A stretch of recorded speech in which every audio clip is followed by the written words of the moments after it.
그런 의사 선생님들이 지금 이거 사기 아닙니까 이거? 이거 잘못된 거 아닌가요? 이러면 안 되는 거잖아요. 그 어떠한 방법으로 키가 클 수 없다는 게 정설인데 작은 키 걱정하지 마세요. 왜 걱정이 안 돼? 걱정되지.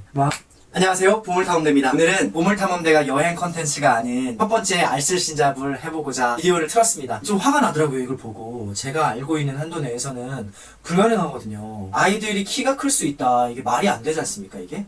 물론 후천적으로 키가 컸으면 하는 바람들이 모든 사람의 공통적인 소망이고, 또 내 아이가 키가 좀 더 많이 커졌으면 좋겠다 하는 것이 많은 부모님들의 소망이기 때문에 그런 걸 안고 내 아이가 좀 더 키가 컸으면 좋겠다, 커졌으면 좋겠다, 이런 바람을 누구나 갖고 있죠. 그리고 그랬으면 좋겠다는 생각을 갖기도 하고요. 근데 이런 것들을 이용해서 돈벌이를 하는, 배웠다 하시는 의사 선생님들이 돈벌이를 하는 게 너무 화가 나가지고 오늘 첫 번째 알쓸신잡을 해보도록 하겠습니다. 여러분들은 어떻게 생각하시나요?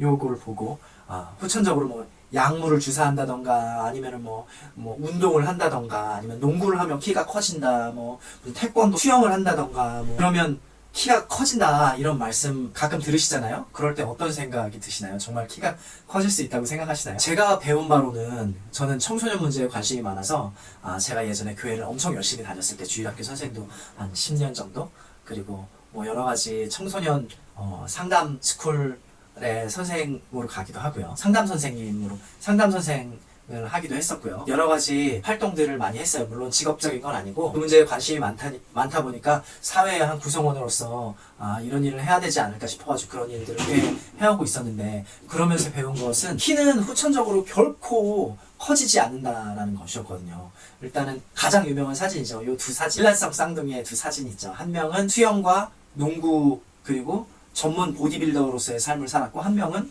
일반적인 좀 평범한 삶을 산 일란성 쌍둥이의 사진입니다. 엄청난 근육량을 자랑하는 사람과 한 명은 굉장히 호리호리한 몸을 갖고 있는데, 키 보이시죠? 똑같습니다.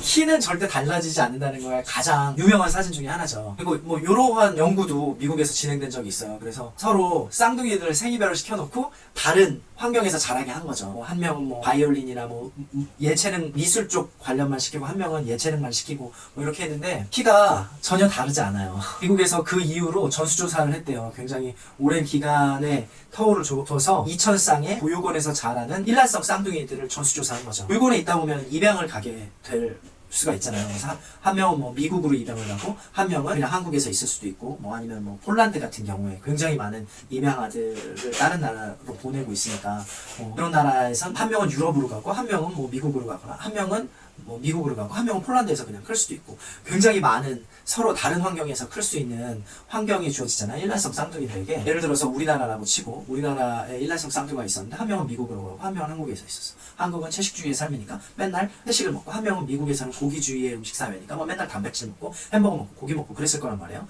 그리고 자라는 환경도 틀리고, 뭐 미국은 뭐 이런 운동을 많이 하고, 뭐 걔가 입양한 부모님, 새로 만난 부모님들의 환경에 따라서 뭐 좋아하는 스포츠나 이런 게 완전히 달라졌을 텐데, 그런 2,000쌍을 전수조사를 한 거예요, 미국에서. 2,000쌍 중에 키가 달랐던, 키가 서로 다른 아이들이 몇 명이나 있었는지 연구 결과가 나왔었거든요. 몇 명이었을까요? 총 4명입니다. 두 쌍이었죠. 한 쌍은, 이유는 한 쌍은 아동학대로 인해서 아이가 키가 자라지 않은 것으로 연구 결과에서 발표했고요. 또 다른 한 쌍은 극심한 영양실조로 아이가 키가 크지 않았다고 나왔었습니다. 영양실조도 보통의 영양실조로는 안 될 거예요. 극심한 영양실조 여야지 되지 않는가 하는 것이 연구 결과의 발표였고요.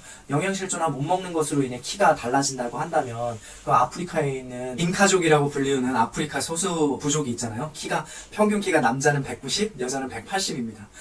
짐작하시겠지만 키가 크는 이유는, 아이의 키가 결정되는 이유는 100% 유전적이라고 해요. DNA로만 무조건 결정이 되는 거예요. 그 어떠한 노력으로도 키는 더 커지거나 줄지도 않습니다. 물론 뭐 아까 전에 예를 들었던 말도 안 되는 학대 수준의 그러한 사건이 일어나지 않는 한 줄지도 않고 크지도 않아요. 키는 딱 한 날 결정되는 겁니다.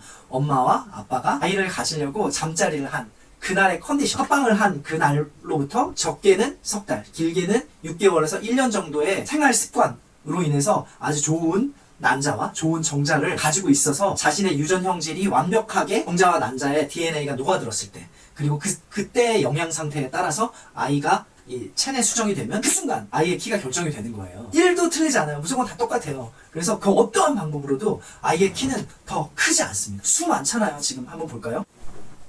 자, 성장 클리닉을 한번 검색해 볼게요. 여기.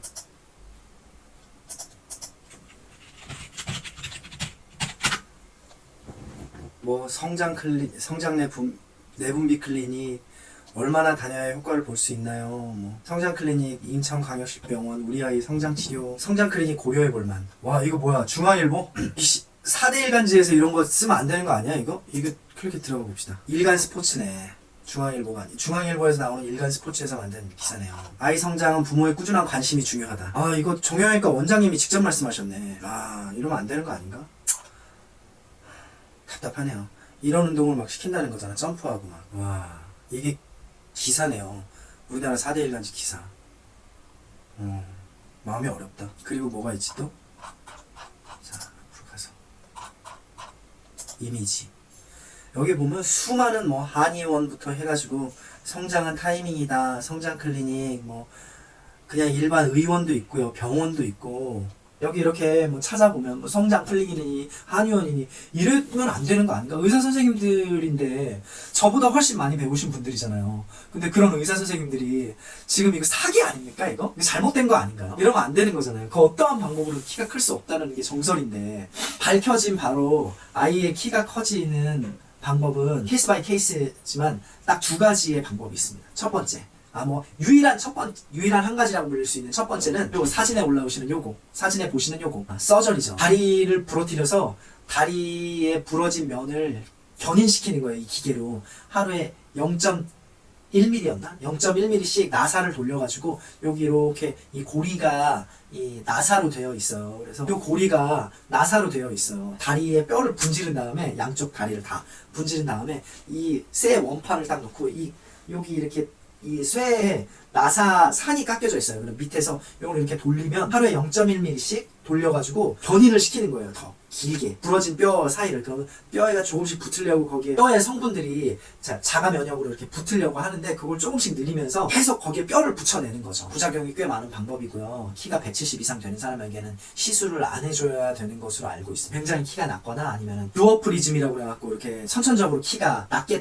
굉장히 작게 태어나신 분들, 비율이 안 맞게 태어나신 분들 있잖아요. 그분들에게 이 견인술로 팔과 다리를 늘어주기 위해 개발된 수술법이기 때문에 아무에게나 해줘서도 안 되고 키가 큰 사람에게 부작용도 꽤 심각해요. 뭐 근육이 막 늘어져서 발이 이렇게 이게 발목이고 이게 다리면 이렇게 돼 있고 평상시 힘을 주지 않으면 정면에 딱 닿지 않고 잘 때 항상 다리가 이렇게 돼 있다는 거, 근육이 당긴다는 거, 이런 부작용도 꽤 있다고 알려져 있고요. 그 방법 외에는 없습니다. 유일한 한 가지, 키가 크는 유일한 한 가지가 이 방법이에요. 사람이 키가 클 수 있는 유일한 방법 한 가지. 그리고 키가 크는 두 번째 방법.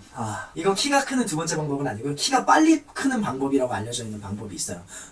많은 의학 선생님들이 얘기하는 방법인데요. 진짜인지 아닌지는 잘 모르겠어요. 굉장히 근데 그 설득력이 있고 많이 통용되는 방법이라고 그래요. 내가 어느 키까지 클 수 있느냐는 이미 DNA로 결정이 돼 있는 거예요. 태어날 때부터 170까지 클 수 있다. 170까지 클 수 있지만 이왕이면 170까지 클 수 있다면 170까지 빨리 가면 좋지 않습니까? 리더십도 기를 수 있고 키가 빨리 큰다는 건 굉장히 좋은 방법일 수 있을 것 같아요. 같은 또래 아이들보다 키가 더 크다는 건 리더십도 기를 수 있고 그 안에서 작은 걸로 인해서 소외당하지 않거나 내지는 뭐 여러 가지 좋은 점이 있을 수 있을 것 같아요. 작은 것보다는 큰 것이. 그래서 뭐 예를 들어 170까지 클 수 있는 DNA를 가지고 태어났다. 그럼 그 170까지 빨리 도달하는 방법이 있다고 해요. 많은 선생님들, 의학 선생님들이 얘기하는. 그 방법은 아이를 많이 안아주기, 성장판을 촉진시켜주거나 성장판을 자극하는 가장 좋은 방법 중에 하나가 등에 굉장히 많은 신경세포가 집중되어 있는데 그 성장판을 자극시킬 수 있을 만한 신경세포 많이 만져주면 키가 빨리 클 수 있다 라고 말씀하시는 선생님들이 많이 있어요. 진짜든 아니든 굉장히 좋은 방법이지 않습니까? 자신의 아이나 아니면 뭐 자신의 조카나 아니면 아이들을 많이 안아주면 그 아이가 정해진 키까지 빨리 자란다. 설사 아니더라도 굉장히 좋은 방법 아니겠습니까? 많이 안아주고 많이 안고 서로 사랑한다고 표현하는 거 굉장히 좋은 방법일 것 같아서 저는 이 두 번째 방법을 뭐 같이 제 친구들의 부모가 된 친구들이나 아니면은 뭐 상담하거나 이럴 때 많이 다른 선생님들에게 알려주곤 합니다. 그러니까 첫 번째, 키가 크는 유일한 방법은 단 하나. 서저리밖에 없다. 두 번째 방법, 자기가 정해진 끝까지 빨리 가는 방법은 아이를 많이 안아주고 아이의 등을 많이 만져주고 잘했어, 아니야, 괜찮아, 뭐 이렇게 격려해주거나 위로해줄 때도 등을 많이 만져주면 그 키가 정해진 키까지 빨리 도달할 수 있다. 이런 얘기를 하더라고요. 쌍둥이가 그 키가 다른 이유는 뭐 유전적 형질로는 절대 바뀔 수가 없고요. 뭐 방금 전에 말씀드렸던 뭐 학대나 안 좋은 일들, 이런 일들이나 또 안 좋은 일들이 한 가지가 더 있는데, 부모이 어머니의 뱃속에 있을 때, 임신하고 뱃속에 있을 때 그 엄마의 몸속에서 척추의 손상을 받으면 태어나서 한쪽 아이는 크지 않고 한쪽 아이는 큰 경우가 있습니다. 그것이 아니라면 쌍둥이가 키가 다른 경우는 어떠한 경우에도 없었고요. 실제로 일어나지 않는 일입니다. 키는 DNA로 정해지는 거고 어떠한 방법도 존재하지 않는, 이걸 알아두셨으면 좋겠습니다. 이상 보물탐험 되었고요. 괜히 아이의 키가 더 커지길 바라는 부모님들, 커졌으면 하는 그 바람, 너무나 소중한 바람이지만, 키는 정해진 날 이외에는 절대 크지 않으니까 괜히 아이 고생스럽게, 부모님도 고생스럽고 아이도 고생스럽게 이곳에 가가지고 괜한 돈을 쓰시고 시간을 낭비하지 않으시는 게 좋을 것 같습니다. 이런 많은 이유들 때문에 실제로 뭐 그런 많은 그 결혼정보회사에서 그 재벌가나 아니면 굉장히 재산이 많거나 아니면 무슨 뭐 높은 급의 사람을 급수로 따지면 절대 안 되지만 그곳에는 뭐 A급, B급 이런 게 있다잖아요. 뭐 결혼의 듀오, 우리 서로 잘 이음, 뭐 이런 뭐 여러 가지 결혼 정보 회사들이 있는데, 이 결혼 정보 회사에서 가장 중요한 덕목으로, 특히 여자분들의 덕목으로 보이는 것 중에 하나가 170 이하면 안 된다는 게 정설이에요. 재벌가의 많은 며느리들도 사실 실제로 170 이하의 며느리가 거의 없는 것으로 알려져 있죠. 키는 그냥 태어날 DNA로 정해지는 것이기 때문에, 야, 우리 부모님 아버지는 160이고 우리 어머니는 155인데 내 키는 172인데 어떻게 된 거냐? DNA로 정해진 거라며. 이렇게 묻는 분들이 있을 텐데, 그건 유전적 형질을 부모님이, 키가 클 수 있는 유전적 형질을 부모님이 갖고 계셨을 텐데, 부모님의 부모님들이 그 부모님을 처음 가지려고 잠자리를 가진 날의 영양 상태가 좋지 않았던 겁니다. 그래서 요즘 잔자와 정자가 착상되는 그 순간 90% 정해진다는 게 거의 정설이거든요. 그래서 요즘 신세대 이 부부들은 그런 부부들 많지 않습니까? 뭐, 우리 아이 가지려고 그래. 그래서 아이를 가지려고 생각한 그 순간부터 1년 전, 길게는 1년, 그리고 짧게는 3개월에서 6개월 전부터 담배 끊고 술 끊고 헬스장 다녀서 열심히 운동하고 좋은 거 먹고 건강 상태를 완벽하게 컨디션을 유지해서 아이를 석 달 뒤에 아이 갖자, 6개월 뒤에 아이 갖자, 이렇게 하는 부모들이 많은 거 많이 들어보셨죠. 딱 난자와 정자가 결합되는 그 순간 부모들의 건강 상태 그리고 영양 상태가 아이의 키에 가장 중요하고 그날 거의 결정된다고 보시면 되는 거예요. 이렇게 오늘 보물탐험대 쓸데없는 알뜰 신잡으로 한번 찾아뵙었습니다. 자주 있는 일은 아니겠지만 가끔 여러분들에게 이런 알아두면 좋은, 그렇지만 삶을 살면서 꼭 필요하지는 않은 이런 알쓸 신잡으로 가끔 찾아뵙도록 할게요. 여행에 도움을 드린 게 아닌 일반 상식이었지만 여러분들에게 많은 도움이 되었으면 좋겠습니다. 이상 보물탐험대였습니다.